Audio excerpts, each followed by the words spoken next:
Alright, hey guys, welcome again to Fire Alarms and Such, and today we're going to be talking about the do's and don'ts of being a fire alarm enthusiast. Yes, you may recognize this date. I've been very productive today. This is I think either my third or fourth video I've recorded today. This is my fourth video I've recorded today. Been a very productive day.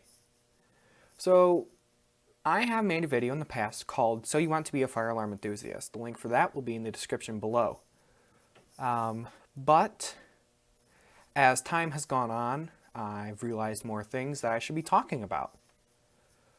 The number one thing, my Lord, please God, don't be an arsonist. Please don't use any information that you are finding in my videos or anyone's videos to commit some sort of crime. For the love of God, please don't. I have to put a disclaimer in every one of my videos that says, do not tamper with life safety equipment. I'm not responsible for your actions, because I'm not. Just making a weird noise. Transformer sounds loud today. Maybe it's not that bad. That's the number one rule of thumb, is you can gather all the information you want. You can be a fire tech or not. But use the information, this is going to sound so cliche, but use the information for good, not for evil. Because fire alarm enthusiasts aren't a whole bunch of people that want to go and commit crimes. We just enjoy, collecting fire alarms. Like, it's our hobby. It's the same as collecting seashells or, collecting stamps, sports, racing cars. It's all the same thing. But this carries a kind of a heavy toll with it because I don't know how to word this nicely. It's not illegal, but it's questionable if you want to, because it gets into a realm of what should you be knowing and what should you not be knowing. Like panel default passwords. Yeah, through your research you're probably going to find them. I know a lot of panel default passwords, but that doesn't mean I'm, walking up to a building and, hold on, let me grab my keys because they're on my desk. But that doesn't mean I'm walking up to a building and seeing, that, all right, there's a panel in trouble. That doesn't mean I'm going to go, oh, look at it, there's a panel in trouble. Let's see what's going on. Okay, we're going to actually acknowledge that because I know that there's an issue. And it will be nice. We will silence the panel. Oh, look at that. I'm doing a good deed. And you know what? Oh, I'm just gonna, use my key, hop in, see if there's anything that I can check. No. When you get into a building, you pretend, oh, I'm so sorry, I just yanked the cord. You pretend like you know nothing. You walk in and you act like, what's a fire alarm? Yeah, because that's going to, make you not liable for stuff. Your keys, I've talked about this before. You don't bring them with you. You leave them at home or wherever your collection is. Because even just having keys, and if the building knows about, like, say you're at a school, and, you're telling one of your friends, you're like, oh, look, I got all these keys to these fire alarm systems. I keep them right in my pocket. And then, say later that year, a pole station gets tampered with and it evacuates the building because someone was just trying to, senior prank. Well, you know what? The school is going to know through your friend or through whoever that you have keys. And they're going to go, oh, you know who probably did it? It's probably kid with the keys. And you can be held liable just for that. Just because you have knowledge doesn't mean you get to use it. Because unless you're certified, unless you're the building owner, contractor, maintenance department, have any sort of authority in the building, you've checked with the proper authorities, checked with your local fire department, you can't just, go walking into Drug Mart, open up their, Firelight MS10UD and go, wow, look at this panel. That's a nice panel. No. Especially a big thing. I've never seen someone do this, but you never know. say, there's BG12 or something, or here, I'm going to use my FCI, and opening it up won't set off the fire alarm, but you're like, oh, I want to take a look inside. Holy crap, no, you cannot do that. Because one little bump, and you evacuate the entire building. Even if it's something like, here, we're going to fly somewhere real quick. We're going to go on an adventure to a pole station you guys have never seen. Zoom. Look at us, we're flying.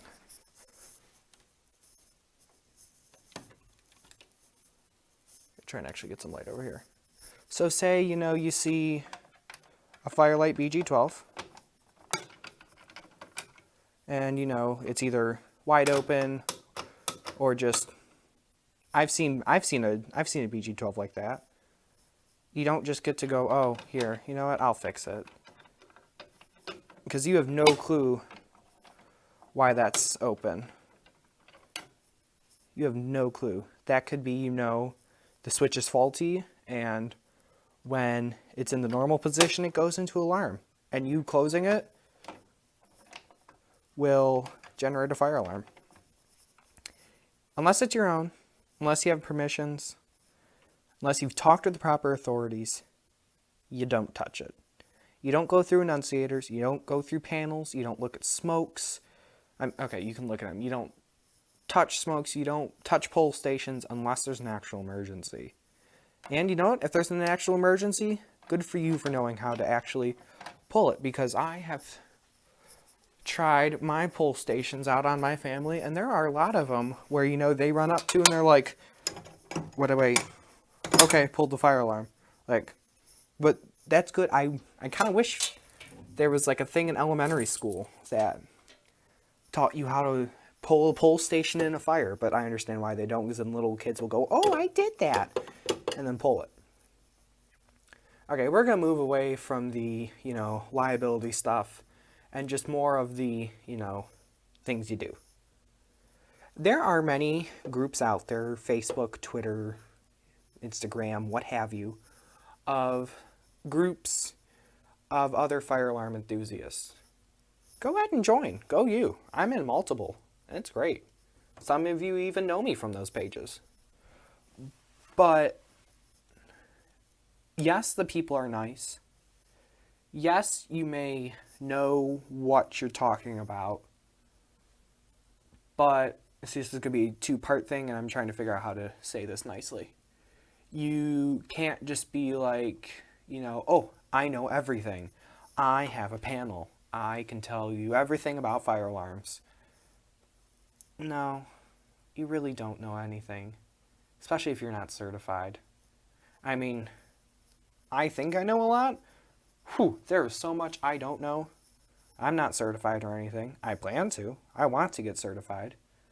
I would love to work in the fire alarm industry. I mean, I want to get a doctorate in meteorology, but as a side job or something, I'd love to work in the fire alarm industry, get level 1 certification. I'd love to.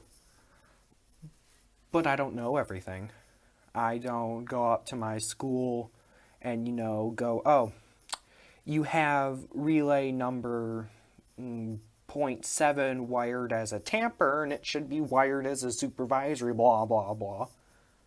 Even if you see something that's wrong, just let it be.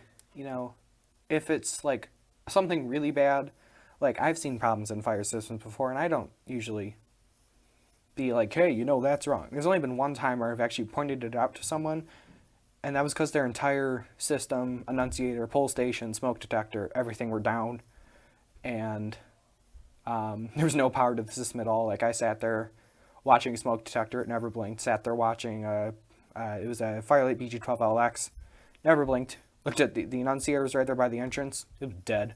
It was a Firelight ANN80, there was no light, right? It was dead. I go up to the front desk of the hotel and I'm like, your fire system's dead? And they're like, really? And I'm like, yeah, there was no power to it. And they were like, holy crap. Also, on those groups, yes, a lot of them allow buying, trading, and selling. selling, bleh. But don't sit there and whine and complain about wanting to get free stuff. These fire alarms cost a lot of money. I know that. I just ran some calculations on my stuff. Well, think about me. I have not even been doing this a year yet. It will be a year in May. May 13th is when I got my first pole station. I have spent over $1,500 on my hobby. More than. It's probably closer to 2,000 actually.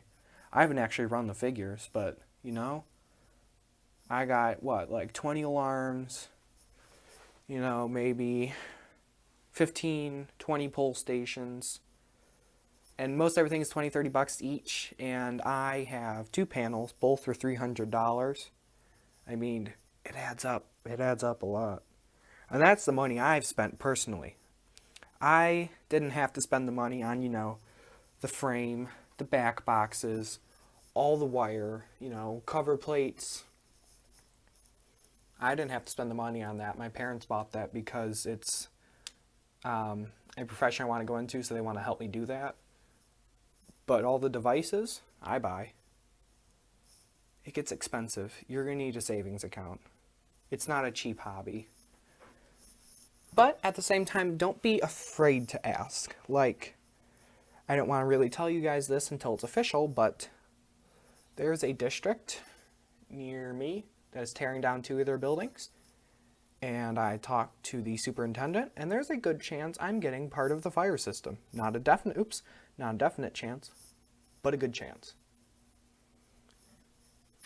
You can ask, just don't be annoying about it. That's pretty much everything I wanted to add. All the stuff in my old video is still relevant all the time. But I just wanted to add some more because I have been blessed. Like, I'm very lucky. I know that. I know I'm very lucky to be able to, you know, acquire all of this in less than a year. Because prior to that, I didn't spend my money on anything. I had no hobbies, no interest. And I, you know, got money by, you know, working. And I saved it. I saved it up. I saved it up for a while. And I've been slowly bleeding it out. And, I mean, in less than 1 year of me even being remotely interested in fire alarms, I have two fire panels. And one of them is a Simplex 4010. These are hard to get for cheap. I am still so grateful that I got this for the price that I did. Because these go between $600 and $1,000. And I got this for $300. I'm an incredibly lucky person, and the ability, you know, we have a finished basement down here. I mean, we have drywall, and I can just go, you know what, if I feel like it, I'm going to put you know what I just did? I just came in here because I felt like it, and I ran a back box, and that's going to be a strobe, because you know what I said, I felt like it.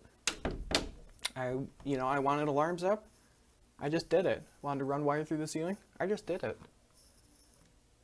So, I'm not trying to bum you out, but don't expect instant success. I mean, for like 2 months, I had 1 pole station.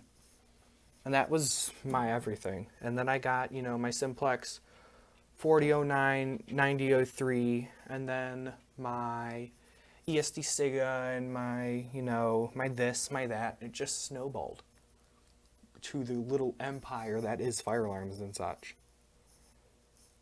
This is a long video, so I think I'm going to end it here. So, my highlights are, don't do anything illegal, be courteous, be kind, be smart, be safe, be polite. My dear Lord, be polite. There are some obnoxious fire alarm people who aren't certified, who aren't really anything except, you know, they own the stuff or read the manuals and think that they know everything.